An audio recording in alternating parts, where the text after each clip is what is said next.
નમસ્કાર, સ્વાગત છે આપનું મંતવ્ય લાઈવમાં સમાચારોની સાથે હું છું જિજ્ઞાસા। મહત્વપૂર્ણ સમાચારની વાત કરીએ તો રામ મંદિરના ભૂમિપૂજનની તારીખ જેમ જેમ નજીક આવી રહી છે તેમ તેમ દેશમાં હલચલ વધી રહી છે। દેશભરમાં રામ મંદિર નિર્માણમાં સહયોગ કરવાની ગતિવિધિઓ પણ ઝડપી બની ગઈ છે। ભૂમિપૂજન માટે પવિત્ર નદીઓનું જળ અને તીર્થ સ્થળોની પવિત્ર માટી મંગાવવાનું પણ શરૂ કરી દેવાયું છે। 5 ઓગસ્ટે ખુદ વડાપ્રધાન નરેન્દ્ર મોદી અયોધ્યામાં ભૂમિપૂજન કરી મંદિર નિર્માણ માટે શિલાન્યાસ કરશે।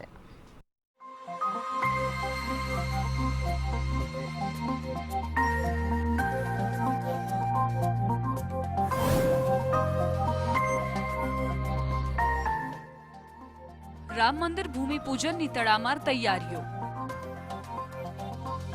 ચાંદીની ઈંટથી રામ મંદિરનું ભૂમિપૂજન।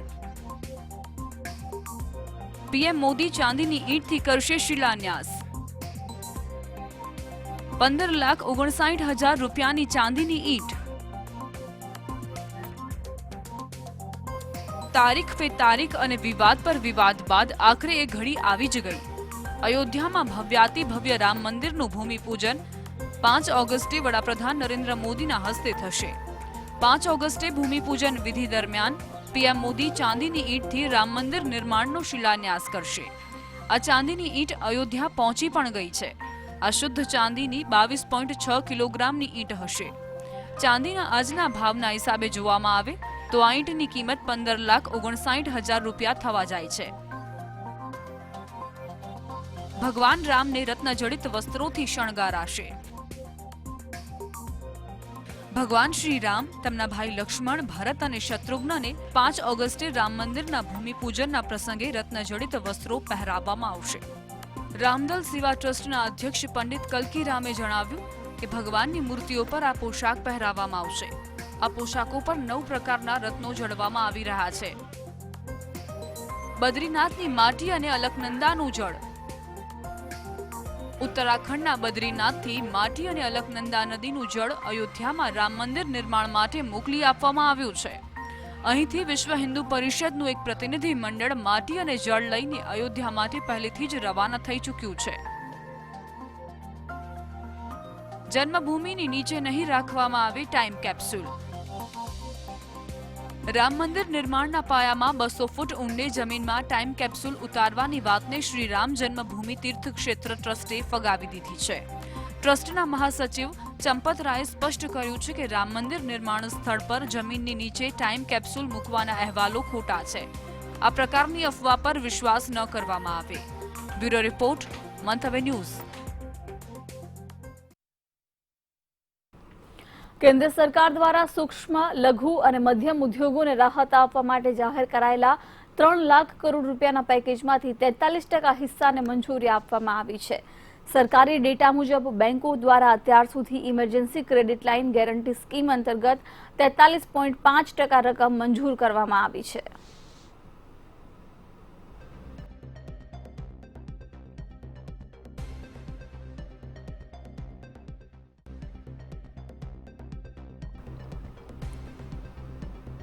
ઉત્તર પ્રદેશના ગાઝિયાબાદના લોનીની ધારાસભ્ય નંદકિશોર ગુર્જરે બકરાની કુરબાની અંગે વિવાદાસ્પદ નિવેદન આપ્યું છે। દેશમાં કોરોનાનો પ્રકોપ છે તેથી બકરી ઈદ પર બલિ ન આપવા અંગે વિવાદાસ્પદ બોલ કહ્યા। જો તમને બલિ આપવી જ હોય તો તમારા બાળકોને આપો તેવું નિવેદન લોનીએ આપ્યું હતું। આ તરફ બકરી ઈદ પર તેઓ બલિ નહીં થવા દે તે અંગે પણ ચીમકી ઉચ્ચારી હતી। જો કોઈ બલિ આપે છે તો તેની વિરુદ્ધ કાર્યવાહી કરવામાં આવશે। ભાજપના ધારાસભ્યએ કહ્યું કે અગાઉ સનાતન ધર્મમાં બલિ આપવામાં આવતી હતી।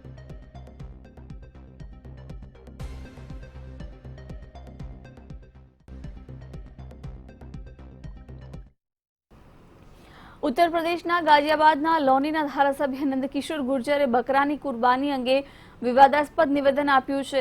દેશમાં કોરોનાનો પ્રકોપ છે તેથી બકરી ઈદ પર બલિ ન આપવા અંગે વિવાદાસ્પદ બોલ કહ્યા। જો તમને બલિ આપવી જ હોય તો તમારા બાળકોને આપો તેવું નિવેદન લોનીએ આપ્યું। આ તરફ બકરી ઈદ પર તેઓ બલિ નહીં થવા દે તે અંગે પણ ચીમકી ઉચ્ચારી। જો કોઈ બલિ આપે છે તો તેની વિરુદ્ધ કાર્યવાહી કરવામાં આવશે। ભાજપના ધારાસભ્યએ કહ્યું કે અગાઉ સનાતન ધર્મમાં બલિ આપવામાં આવતી હતી પરંતુ હવે લોકો બલિની જગ્યાએ નારિયેળ ધરાવે છે। હવે બકરીનો વધ થતો નથી। બલિનો અર્થ થાય છે કે પવિત્ર ચીજને સમર્પિત કરવી। લોકો પોતાના બાળકોની બલિ નથી આપતા પરંતુ નિર્દોષ પશુઓને મારી નાખે છે। તેવું સમજાવતી વખતે તેમની જીભ લપસી પડી હતી। सनातन धर्म में पहले बलि दी जाती थी, अब उसकी जगह नारियल जो है उसको फोड़ करके बलि की पूर्ति की जाती है, बकरे को नहीं काटा जाता। इसी तरह मेरा भी इस्लाम धर्म के मानने वालों से निवेदन है कि वो भी अपने पवित्र चीज़ को, अपने बच्चे को बलि नहीं करता है। अगर ज़्यादा कोई ये कहता है कि मुझे कुर्बानी देनी है तो अपने बच्चे की बलि दे। इस तरह निरीह जीवों को मार करके बलि दे करके कहना और उनको खाना, अगले जन्म में उन्हें बकरा बनना पड़ेगा और उन्हें लोग खाएंगे। એક મહત્વના સમાચાર, દેશમાં સતત કોરોનાનું સંક્રમણ વધી રહ્યું છે। ઝડપથી કોરોના પોઝિટિવ કેસનો આંક વધી રહ્યો છે। કોરોનાના કેસ 15.25 લાખને પાર કરી ગયા છે। એક્ટિવ કેસની સંખ્યા 5,07,000થી વધુ છે। દેશમાં આજે 30,000થી વધુ લોકો ડિસ્ચાર્જ થયા છે, તો 700થી વધુ લોકોએ કોરોનાને કારણે દેશમાં જીવ ગુમાવ્યો છે। મહારાષ્ટ્રમાં આજે 7,717 નવા પોઝિટિવ કેસ નોંધાયા છે। સતત કેસો વધી રહ્યા છે। મહારાષ્ટ્ર 4 લાખથી માત્ર હવે 8,000 કેસ જ દૂર છે, તો તમિલનાડુમાં 6,972, આંધ્રમાં 7,948 કેસ નોંધાયા છે। દેશમાં આજે 30,000થી વધુ લોકો કોરોનાને માત આપી ઘરે પરત ફર્યા છે, જો કે 700થી વધુ લોકોએ કોરોનાથી જીવ ગુમાવ્યો છે। ઘણા દેશો કોરોના વેક્સિનના ત્રીજા તબક્કા સુધી પહોંચી ગયા છે અને ભારતમાં પણ ત્રીજા તબક્કાનો ટૂંક સમયમાં પ્રારંભ થવાનો છે। ભારતમાં 5 સ્થાને કોરોના વેક્સિનના ટ્રાયલ યોજાશે। સૂત્રોના જણાવ્યા મુજબ ભારતમાં હાલ 3 કંપનીઓના ટ્રાયલને શરૂ કરવામાં આવશે। દેશમાં વેક્સિન ટ્રાયલનો ત્રીજો તબક્કો મહત્વપૂર્ણ। 5 સ્થાને યોજાશે કોરોના વેક્સિનનો ટ્રાયલ। દેશમાં Oxford university, Zydus Cadila company અને ભારત બાયોટેકની વેક્સિનનું ટ્રાયલ થશે। ટ્રાયલ સફળ રહેશે તો ભારતમાં કોરોના વેક્સિન ટૂંક સમયમાં રજૂ કરવામાં આવશે। ત્રીજો તબક્કો મહત્વપૂર્ણ છે। તેનાથી લોકો પર વેક્સિનની અસરનો ડેટા મળી શકશે। લોકોને વેક્સિન આપતા પહેલા દેશની પાસે આ ડેટા હોવો મહત્વપૂર્ણ છે। ટ્રાયલ પૂર્ણ થયા બાદ અને અંતિમ મંજૂરી આપવામાં આવે તે પહેલા તેની તૈયારી શરૂ કરવામાં આવી શકે છે। આવી સ્થિતિમાં ઉત્પાદન શરૂ થતાં જ ભારતને જરૂરિયાત મુજબ વેક્સિન મળી શકશે। ત્રીજા તબક્કા માટે 5 સ્થાનોની પસંદગી। જરૂર પડશે તો વધુ 6 સ્થળ શોર્ટલિસ્ટ। હજારો લોકો પર ટ્રાયલ કરવામાં આવશે। ઓક્સફર્ડ યુનિવર્સિટી તરફથી કરવામાં આવેલા ટ્રાયલમાં તેના સારા પરિણામ જોવા મળ્યા હતા। પહેલા તબક્કામાં ફક્ત થોડા લોકોને વેક્સિન આપવામાં આવી હતી। બીજા તબક્કામાં 100થી વધુ લોકોને શામેલ કરવામાં આવ્યા। ત્રીજા તબક્કામાં 1,000 લોકોને વેક્સિન અપાઈ હતી। કોઈપણ વેક્સિન તૈયાર થઈ ગયા બાદ ત્રીજા તબક્કાને સૌથી અંતિમ તબક્કો માનવામાં આવે છે। સફળતા જો મળી તો ઝડપથી બજારમાં આવશે વેક્સિન। દેશમાં Oxford university, Zydus Cadila company અને ભારત બાયોટેક વેક્સિન પર રિસર્ચ કરી રહી છે અને હવે 2 તબક્કા બાદ ત્રીજા હ્યુમન ટ્રાયલની સફળતાની રાહ જોઈ રહી છે અને જો સફળતા મળશે તો ભારતમાં કોરોના વેક્સિન ટૂંક સમયમાં રજૂ કરવામાં આવશે। બ્યુરો રિપોર્ટ, મંતવ્ય ન્યૂઝ। કેન્દ્ર સરકાર દ્વારા સૂક્ષ્મ, લઘુ અને મધ્યમ ઉદ્યોગોને રાહત આપવા માટે જાહેર કરાયેલા 3 લાખ કરોડ રૂપિયાના પેકેજમાંથી 43% હિસ્સાને મંજૂરી આપવામાં આવી છે। સરકારી ડેટા મુજબ બેંકો દ્વારા અત્યાર સુધી emergency credit line guarantee scheme અંતર્ગત 43.5% રકમ મંજૂર કરવામાં આવી છે।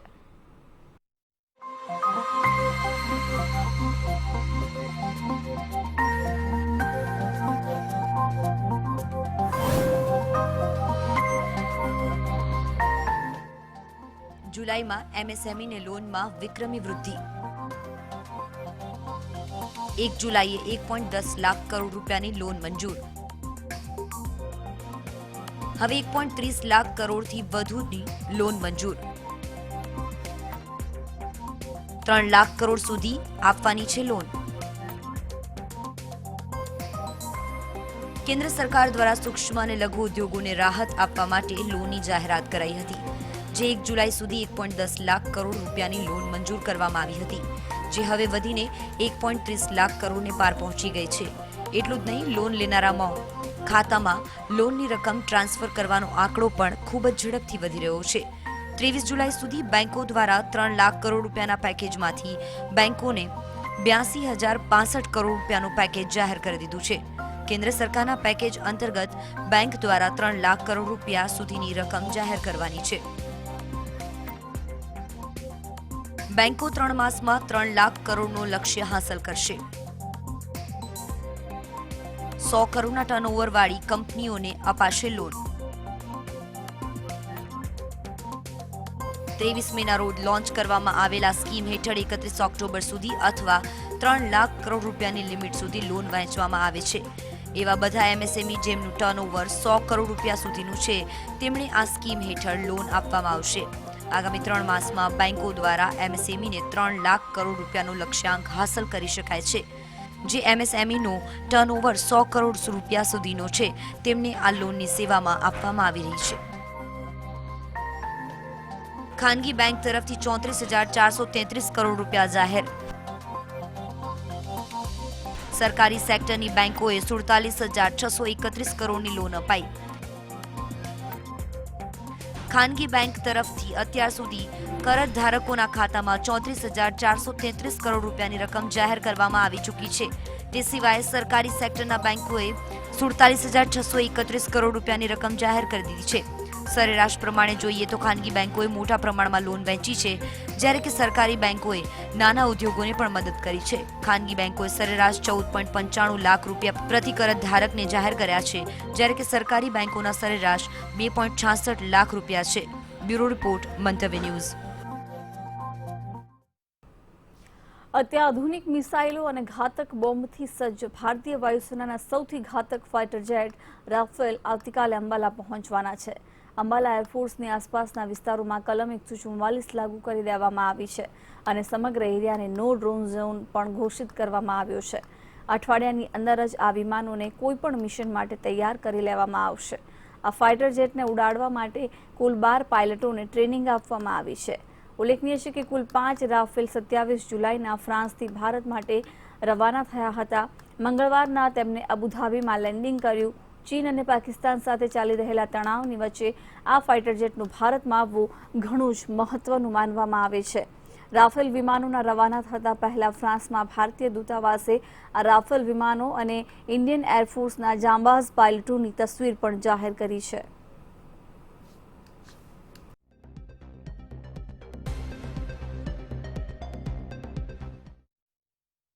પાકિસ્તાન અને ચીન પોતાની નફટાઈથી હંમેશા બાજ નથી આવતા. આથી જ પડોશી દેશોને ભારત વિરુદ્ધ ભડકાવવા માટે ચીન અને પાકિસ્તાન તમામ કોશિશો કરતા આવ્યા છે. ચીન અને પાકિસ્તાને કોવિડ-19ના બહાને અફઘાનિસ્તાન અને નેપાળના વિદેશ મંત્રીઓ સાથે વર્ચ્યુઅલ બેઠક કરી. સૂત્રો પ્રમાણે ગુપ્ત બેઠકમાં આડકતરી રીતે બંને દેશોને ભારત વિરુદ્ધ ભડકાવ્યા હતા.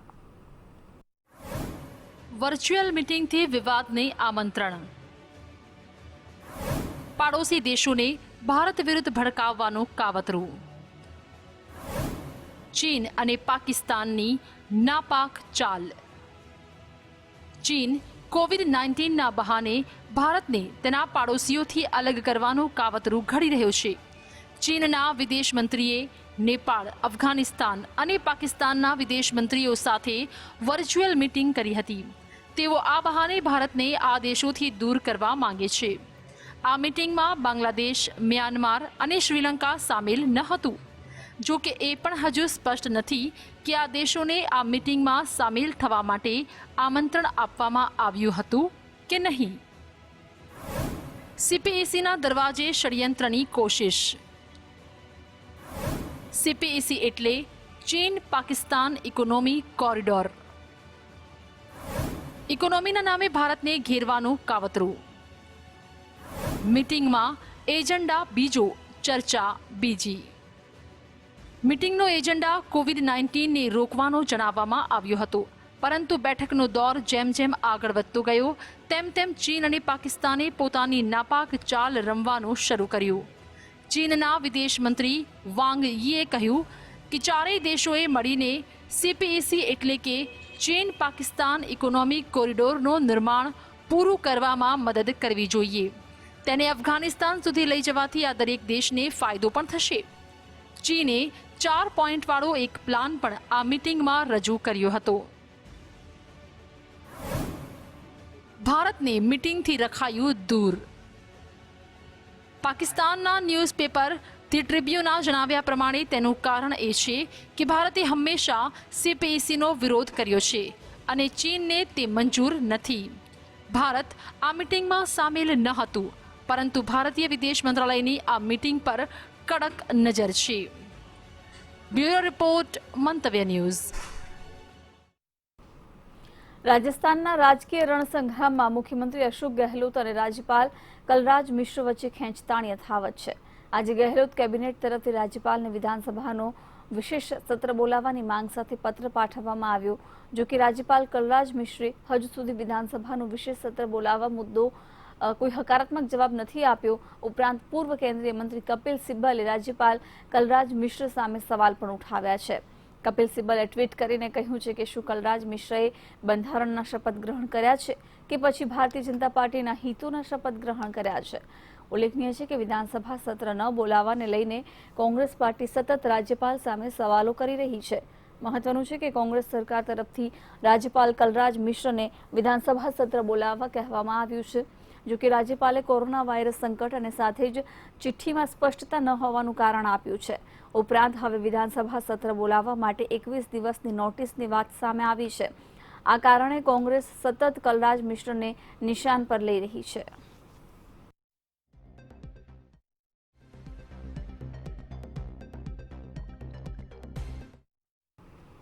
રાજસ્થાનમાં કોંગ્રેસ પાર્ટીની અંદર ચાલી રહેલું ઘમાસાણ દિવસે ને દિવસે વધી રહ્યું છે. સચિન પાયલટના જૂથના 19 બળવાખોર ધારાસભ્યોએ ગુરુગ્રામની હોટલમાં અને ગહેલોત જૂથના ધારાસભ્યો જયપુરની હોટલમાં ધામા નાખ્યા છે. પાયલટ જૂથના ધારાસભ્ય હિમારામ ચૌધરીએ એક નિવેદન આપતા ગહેલોત જૂથની ચિંતા વધી ગઈ છે. તેમણે કહ્યું છે કે ગહેલોત જૂથના 10 થી 15 ધારાસભ્યો તેમના સંપર્કમાં છે.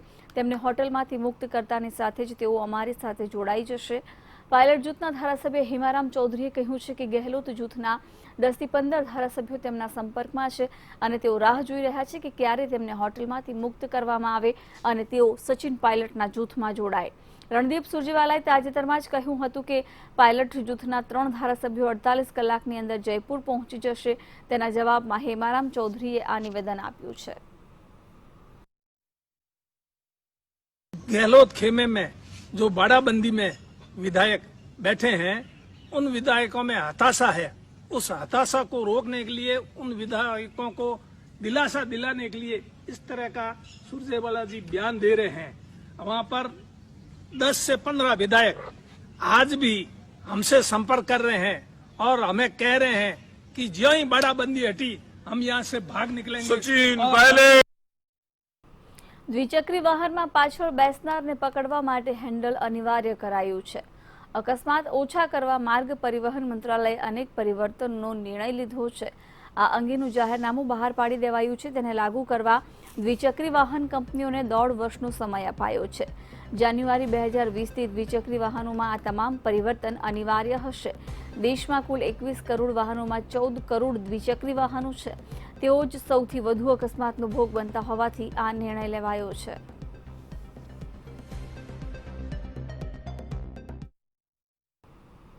જમ્મુના કિશ્તવાડમાં આતંકીઓએ યુવતીઓને સોશિયલ મીડિયા પર ડાન્સિંગ વિડીયો અપલોડ ન કરવા માટે ચેતવણી આપતું ફરમાન જાહેર કર્યું.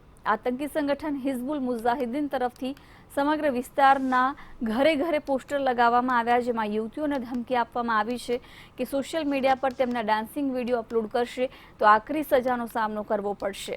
એક તરફ જ્યાં જમ્મુ કાશ્મીરમાં સુરક્ષા દળો આતંકીઓનો ખાત્મો કરી રહ્યા છે, એવામાં તેમના આતંકની ઓછી થતી અસરથી ડરીને આતંકીઓએ સ્થાનિકોને નિશાન બનાવવાનું શરૂ કર્યું છે. યુવતીઓને ધમકી ભર્યા ફરમાન જાહેર કરવા પાછળ પણ આતંકી સંગઠનોનો ડર જાહેર થઈ રહ્યો હોવાનું માનવામાં આવે છે.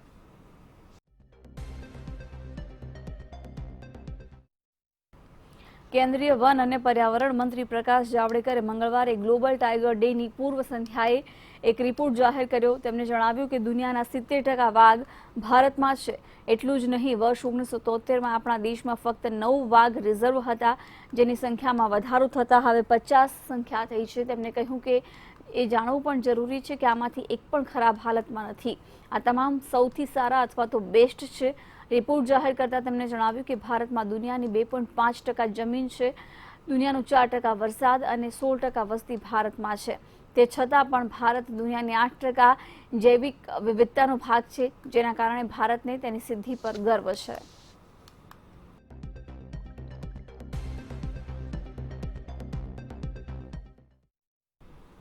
સુશાંત સિંહ રાજપૂતની ગર્લફ્રેન્ડ રિયા ચક્રવર્તી વિરુદ્ધ પટનામાં કેસ દાખલ કરવામાં આવ્યો છે. આ કેસ સુશાંતના પિતા દ્વારા જ કરવામાં આવ્યો છે. તેણે રિયા ચક્રવર્તી પર સુશાંત પાસેથી પૈસા પડાવવાનો આરોપ લગાવ્યો છે.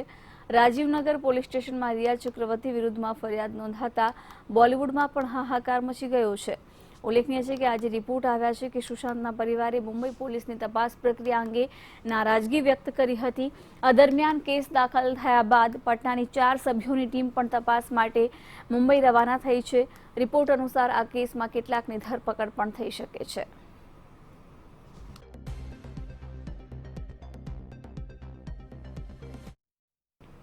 ઇંગ્લેન્ડ વેસ્ટ ઇન્ડિઝ સામે માન્ચેસ્ટર ખાતેની ત્રીજી ટેસ્ટ 269 રને જીત્યું છે.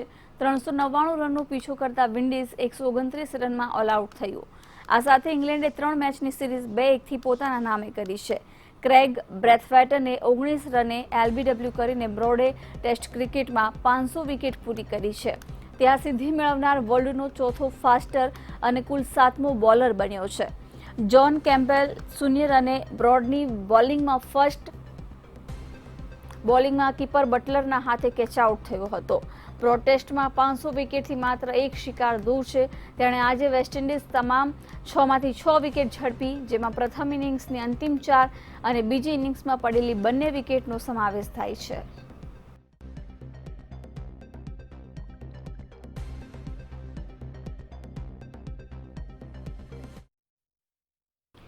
વિશ્વભરમાં કોરોનાના વાયરસના કહેર વચ્ચે અમેરિકા તરફથી રાહતના સમાચાર આવી રહ્યા છે.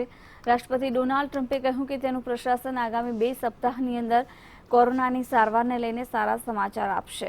ટ્રમ્પે પ્રેસ કોન્ફરન્સમાં કહ્યું કે કોવિડ-19ની સારવાર સંબંધમાં આગામી 2 સપ્તાહમાં અમારી પાસે કહેવા માટે વાસ્તવમાં ઘણા સારા સમાચાર હશે. આગામી 2 સપ્તાહમાં હું કેટલીક જાહેરાત કરીશ.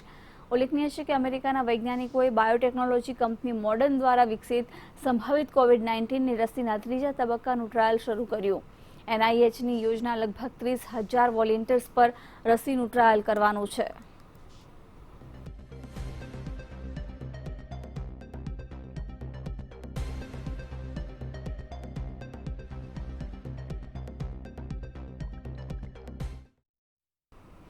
અમેરિકામાં કોરોના મહામારીના પ્રકોપ વચ્ચે રવિવાર અને સોમવારે વાવાઝોડાએ પણ તબાહી મચાવી. અમેરિકાના ટેક્સાસમાં ખાસ કરીને સમુદ્રી વિસ્તારોમાં હન્ના નામના વાવાઝોડાએ ભારે તારાજી સર્જી છે, જેને પગલે ટેક્સાસમાં અનેક લોકો અંધારપટમાં ફસાયા છે અને વાહન વ્યવહાર થંભી ગયો છે. અનેક વિસ્તારોમાં મુશળધાર વરસાદ પડ્યો છે. હન્ના વાવાઝોડાને કારણે અમેરિકામાં આશરે 3 લાખ મકાનો અંધારપટમાં સંપડાયા છે, જ્યારે ખેતરોમાં મોટા પ્રમાણમાં પાણી ભરાઈ ગયા છે અને ઊભા પાકને પણ ભારે નુકસાન થયું છે.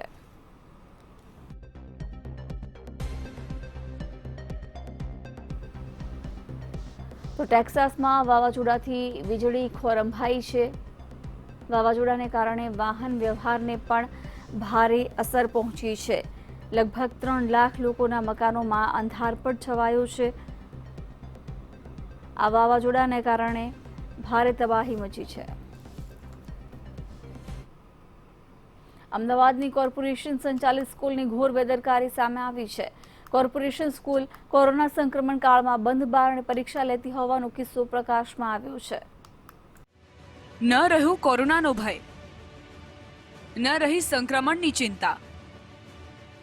ગાઈડલાઈન ચડાવી હાંસીએ. કોરોના સંક્રમણના સંકટ વચ્ચે પરીક્ષા. અમદાવાદના ગુલબાઈ ટેકરા પાસે આવેલી અમદાવાદ મ્યુનિસિપલ કોર્પોરેશનની શાળા નંબર 7માં બાળકોને એકઠા કરવામાં આવ્યા. આ બાળકોને એકમની પરીક્ષા માટે બોલાવવામાં આવ્યા હતા. સ્કૂલના બંધ બારણે બાળકોની પરીક્ષા લેવામાં આવી રહી હતી. આ જુલાઈ મહિનામાં જે બુક આપેલી હતી ને, શિક્ષકો અત્યારે સર્વેની કામગીરીમાં રોકાયા હતા. આજે જ શિક્ષકો હાજર થયા છે. એટલે એમને અને એ વાલીઓ પાસે મોબાઈલ બી અવેલેબલ નથી હોતા, એટલે અહીંયા બોલાવી અને 2-3 બાળકોને સમજાવતા હતા કે આ બુકમાં તમે આટલું લખી શકો છો, કારણ કે શિક્ષકો સર્વેમાં હતા, બધા શિક્ષકો, આખો સ્ટાફ, અને અમુક હોસ્પિટલમાં છે, એટલે બોલાવી સમજાવતા હતા કે તમે આ બુકમાં આવી રીતે લખો. બરાબર. માહિતી સ્થાનિક લોકોને મળતાની સાથે જ લોકોએ સ્કૂલ પર પહોંચી જઈ વિરોધ કર્યો હતો. આ વિદ્યાર્થીઓ ટેસ્ટ કિટ નથી, વિદ્યાર્થીઓ પ્રયોગશાળા નથી, તો વિદ્યાર્થીઓ પર તમે પ્રયોગો કરી રહ્યા છો. હું સ્પષ્ટપણે કહેવા માંગુ છું કોર્પોરેશનના સત્તાધીશોને કે શાળાઓ જ્યારે ખુલી નથી, સૌથી છેલ્લે ખુલવાની છે, ત્યારે એલએસબી શાળા નંબર 7-8માં વિદ્યાર્થીઓને કેમ બોલાવ્યા હતા, કોના કહેવાથી બોલાવ્યા હતા, એ પણ તપાસ થવી જોઈએ. અમદાવાદ મ્યુનિસિપલ કોર્પોરેશનની શાળા નંબર 7માં લેવાઈ રહેલી પરીક્ષા મુદ્દે શાળા સંચાલકે પાંગળો બચાવ કર્યો હતો. શિક્ષક અને પ્રિન્સિપલની માનીએ તો બાળકોને શાળામાં પુસ્તકોના વિતરણ માટે બોલાવવામાં આવ્યા હતા. કોંગ્રેસે બાળકોના જીવને જોખમમાં મૂકી શાળામાં બોલાવનારા સામે કડક કાર્યવાહીની માંગ કરી છે. નિશ્ચિતપણે આ ગુનાહિત બેદરકારી છે. શાળાના વિદ્યાર્થીઓએ જે પરીક્ષા લેવાનું આયોજન કર્યું એ ગંભીર બેદરકારી ગણાય. પણ આ તો કોર્પોરેશનના અધિકારીની સૂચનાથી જ આ કાર્યવાહી થાય છે અને એ સંજોગોની અંદર જે અધિકારીએ આ ગુનાહિત બેદરકારી માટે સૂચના આપી છે તેની સામે ફોજદારી ગુનો દાખલ થવો જોઈએ. કોરોના કાળમાં બાળ વિદ્યાર્થીઓના જીવ સાથે રમત મામલે ચારે તરફથી વિરોધના સૂર રેલાતા બંધ બારણે પરીક્ષા લેનારા શિક્ષક અને આચાર્યને મ્યુનિસિપલ શિક્ષણ બોર્ડે સસ્પેન્ડ કર્યા છે. કોઈ બી બાળકને શાળામાં બોલાવવાનું રહેતું નથી. એ સ્પષ્ટ સૂચના છતાં એક શાળામાં આવી ભૂલ આચાર્ય કરેલી છે, એ અમારા ધ્યાન ઉપર આવી છે. ચૂંકि એમને નીતિ નિયમનું ભંગ કર્યું છે, બાળકો સાથે એમને સ્વાસ્થ્ય સાથે ચેંડા કર્યું છે, એટલે અમે સખ્ત લઈએ છીએ અને એ શિક્ષિકાબહેનને જેને આ ભૂલ કરી છે એને સસ્પેન્ડ કરવામાં આવે. કોરોના સંક્રમણથી બચવા માસ્કથી લઈ સોશિયલ ડિસ્ટન્સ સુધીના પાઠ ભણાવવામાં આવી રહ્યા છે. ત્યારે અમદાવાદ મ્યુનિસિપલ કોર્પોરેશનની આ શાળામાં બાળ વિદ્યાર્થીઓને શિક્ષક અને સંચાલકો દ્વારા બોલાવવામાં આવ્યા. જો કે શિક્ષક અને આચાર્યને મ્યુનિસિપલ શિક્ષણ બોર્ડે સસ્પેન્ડ કર્યા છે, પરંતુ સમગ્ર ઘટનામાં બાળકોને શાળાએ મોકલી દેનાર વાલીઓ પણ ગુનેગાર તો છે જ. કેમેરામેન યોગેશ જયસ્વાલ સાથે આયુષ યાજ્ઞિક, મંતવ્ય ન્યૂઝ, અમદાવાદ. તો મંતવ્ય લાઈવમાં આજે આપણે જોયા તમામ રાષ્ટ્રીય સમાચાર અને હવે પછી મંતવ્ય ન્યૂઝની આપ વિશેષ રજૂઆત જોઈ શકો છો. મંતવ્ય વિશેષ અત્યારે મને આપશો રજા. નમસ્કાર.